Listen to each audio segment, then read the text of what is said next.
ГСП онлайн. Городские новости сейчас.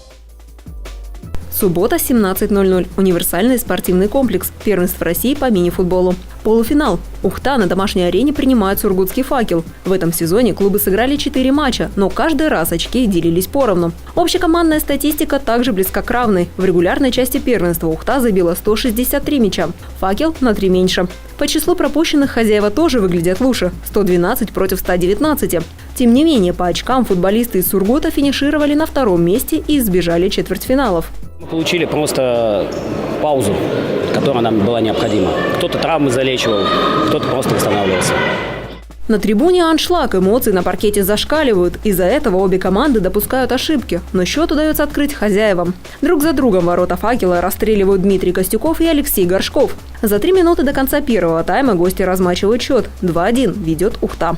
Во второй половине встречи удача благоволит подопечным Александра Антипова.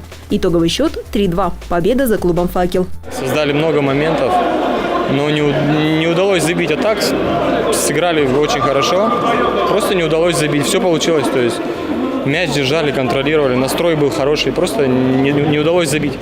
Впереди ответный матч. Он пройдет в Сургуте 11 апреля. Ухтинцам нужно отыграть разницу в 1 мяч. Задача не самая сложная. Недавно наши парни отыграли 3 мяча у Саратова. Первый матч считается самым сложным. Соперники узнают тактику друг друга, приноравливаются к ней. Все решится на выезде. Футболисты уверены, у нас есть все шансы выйти в финал.